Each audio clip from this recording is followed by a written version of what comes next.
Hi, and welcome back to the channel. What can I say? This could theoretically be a long video as I go through a response video to many other people that have been in the community, but most recently Rob from the Movie Vault, where he talked about the top films from each year of his life. I'm not as young and sprightly as others, so I'm going to break this up into a few parts, and we'll see and talk about what films were the ones that I consider best from each year of my life. Now, when I say best, some of them are definitely movies that I've seen and thought, that is incredible, that blew me away. Other ones have very, very strong nostalgic memories for me, or were important for other reasons than maybe being the best movie of that year. And where that happens, I shall let you know. It also might give you an insight into what kind of floats my boat as a movie fan. And also talk about some of the other films that year that came into consideration, because I think that gives you, again, a strong idea of what kind of movie fan I am. So, what year was I born? I was born in 1978, and in my opinion, 78 was one of the poorest years for movies that there is. Now, I know that's sacrilege for some people, especially for Rob himself, because Halloween came out in 1978, and Halloween did not make my list. Neither did Superman. It was very important to me when I was a young man, but not as great a movie now as it was then. Although still very enjoyable, I could still watch it at the drop of a hat. But there were only really two movies that came into consideration. There was Blue Collar, which is the Paul Schrader movie, which I do consider to be utterly fantastic. But it didn't win. The big film that year for me was Michael Cimino's Deer Hunter. Now, not that I think The Deer Hunter is the greatest film ever made or anything, but it has those layers of drama that I think are very prevalent in a lot of 70s films around that time. And, you know, The Deer Hunter kind of had been captured, especially with like the gun scene and the Russian roulette scene. You get really heightened stakes there, and you know, exceedingly well shot, exceedingly well made, and exceedingly well written and acted. So The Deer Hunter makes 1978. For 79, my God, there's a lot of good movies there. And, you know, again, a Paul Schrader movie could have made it, Hardcore could have made it, David Cronenberg's The Brood could have made it, what's seen recently. Tin Drum was out that year. It's due to have a Criterion release in the UK. It's been out in America for a while. It's good movie. All That Jazz is that year, but it really came down to two for me that year as well, and the runner-up would have been Life of Brian, and it breaks my heart not to put Life of Brian at number one. It takes a special movie to beat Life of Brian. Life of Brian, I don't know if it was the same for all of you, but when I came to my very final years in school, Monty Python seemed to take on a new meaning for everybody as that kind of level of humour. It's both smart, it's silly, but it was very different from anything else you could see at times, sometimes very visual, but often very clever with how they use the words. Life of Brian still makes me roar and laugh. It makes me smile from start to finish as it goes. Even when it's serious, it's not, etc. But it's not Alien, unfortunately. And Alien, I would say, is the quintessential first horror sci-fi thing that I really watched and went, oh my God, I'm gonna pee my pants when I was a young man. And I watched it recently, and there were parts of it and I thought, same thing. It still gets me in places. The mood of which that, and the way that film's shot just blows my mind. 1980 is next. I mean, you can kind of see from my t-shirt, I wear my heart on my sleeve, and while it's definitely true that these films have lessened in how important they are to me as a person, Star Wars The Empire Strikes Back came out in 1980, and therefore is my favourite film from that year. It's pretty much accepted that it's the best Star Wars movie, for mainly the reasons that again, there are stakes in it. There are things that happen that are not the Hollywood ending, are not the things that you expect to happen, and it ends in a cliffhanger, which films like this often don't, with real stakes there and real worry for the characters that you like.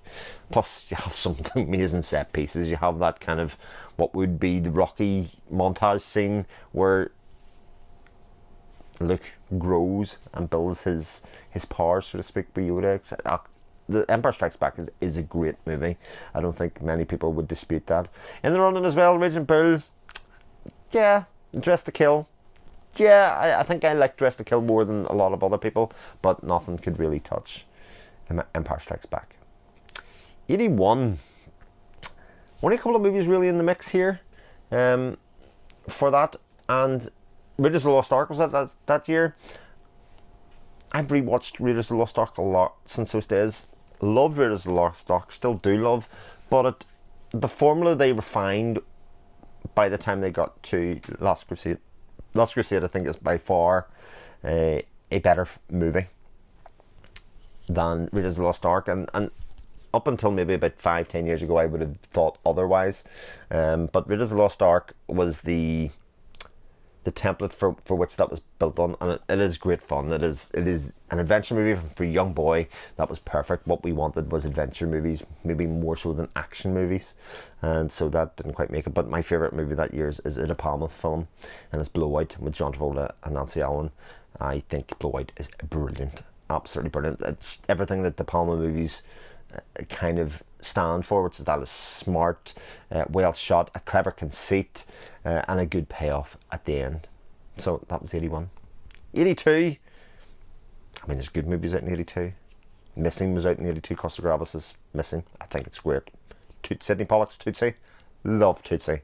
It has heart. It has one of the great acting performances by Dustin Hoffman. It's great. Blade Runner was out in 82. Now, Blade Runner should have won most years. Blade Runner is one of the greatest films of all time, both in terms of how it's shot. That world building thing that Ridley Scott does is incredible. But I don't think too many other people will say anything other than 1982 belongs to the Thing. A film that I didn't see most of my life, ran away from. Honestly, it again has this thing of stakes. There's real belief that something will happen to every character in that movie. You don't have it, or you're not under any pretense that anybody's safe.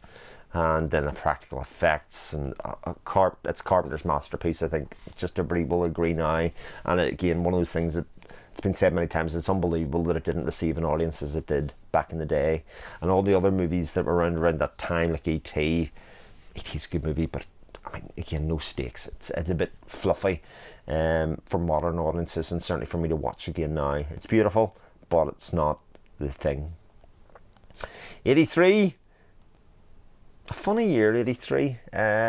Local Heroes at that year by Bill Forsyth, I like a lot. Balanariyama by Shuei Mamura is great. It's coming out again soon on the Arrow Academy release. I'm really looking forward to it because I think it's a great movie.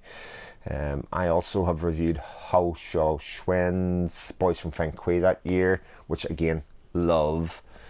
But the one that really sticks out the most is Scarface.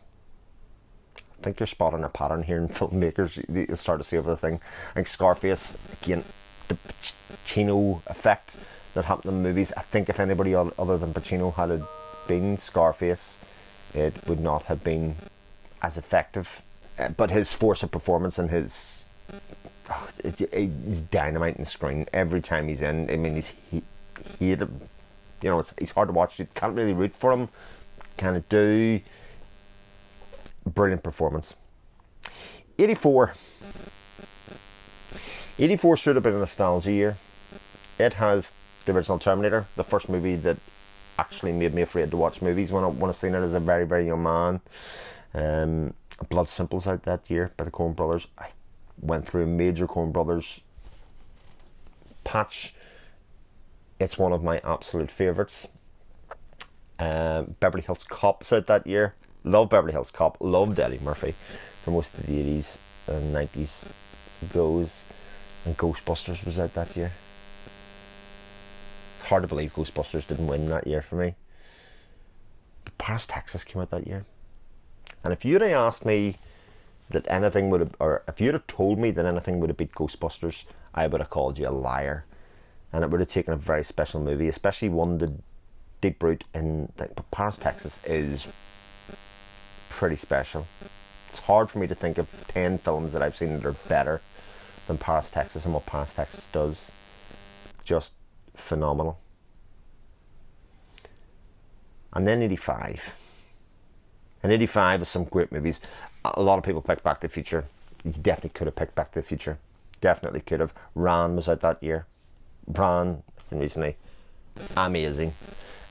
Maybe Kurosawa's best film. The Reanimator was out that year. With Jeffrey Combs.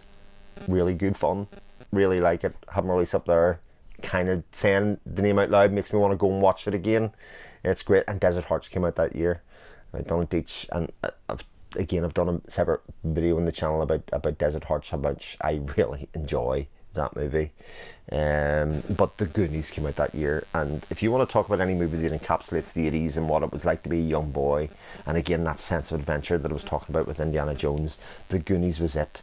Finding a bloody map, going in somewhere you're not supposed to go, and then within it being traps or puzzles or treasure or again stakes in there for it to go. And this motley crew of youngsters that kind of, I mean, they ticked all the boxes when you look at it now and go, oh, they're all it was brilliant. I mean, and even the rebellion against the parents, or the fact that the kids didn't feel powerless, but the things that were going to happen to them. I think The Goonies is just utterly great, and pretty much encapsulates everything that's good about 80s cinema for me as I was growing up. 86. Top Gun was out in 86. I may have watched Top Gun 50 times in my life, but none in the past 5 years. So maybe I do need to give it a rewatch and pick it up on the 4K release that's on there. Platoon was out that year. Platoon's incredible. The ending scene of Platoon, amazing. I remember seeing Crocodile Dundee that year. Crocodile Dundee is great fun. It doesn't quite stand up as well as it originally did back in the days when I watched it. That's okay, but 86 belonged to Aliens, the James Cameron version of Alien, which I actually seen before I seen Alien.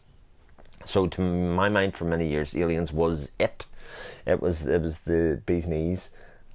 And it still might be the slightly better film because, again, the stakes are raised. There's more happens. There's, that ensemble crew, it might be the better movie. But, again, another incredible movie for that time. And then 87. 87 is many great movies. Where's My Friend's House? Three Men and a Baby, I do like a lot. RoboCop came out that year. Predator came out that year. Incredible. Even Dirty Dancing, another film I may have seen 200 times. I have two sisters. I grew to love that film. I could act in that movie in many ways. But my favourite movie from that year, and one that I've seen in numerous times, is Brian De Palma's The Untouchables. Started my love affair with Kevin Costner at the time, even though Sean Connery's the best thing in it. Andy Garcia's, it's an incredible cast. Even I often forget in my head that Robert De Niro was Al Capone, and there's so many good things about that film, and not very De Palma-esque. It's like Scarface, but it's more subtle than that. Even though there's some heavy violence, etc. in it, it's not quite as in your face. But I love The Untouchables. I love the resolution of the story. I love how the team comes together. It's one of those kind of movies, just utterly fantastic. And then the last one for this part is 88. And 88 give us Rain Man. Love Rain Man. Give us Big. Tom Hanks. Love Big. But it really came down to two, and one that I've seen very recently, which is Cinema Paradiso, which I'd stand by the fact that, again, one of the greatest films I've ever seen. But here it loses out to another emotion. And that emotion is one of love for my daughters. Because 1988 had My Mean Neighbor Totoro, which is a Studio Ghibli movie. But it tells the story of two young girls who move house with their father in the country while their mother's sick in hospital, and they basically invent or are taken on a journey by the countryside and the world around them and the adventures that they have. And those two daughters, May and Sasuke, are my two daughters, the same age apart, When we watched it with him, they were the same age as the characters in the movie.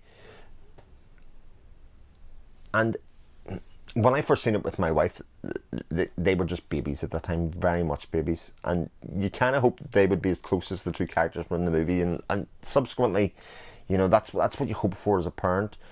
But My Neighbor Totoro is the warm blanket of our family. It is the family movie for our family. It is the one that we will watch all together. It's the one that I find my two kids in watching by themselves.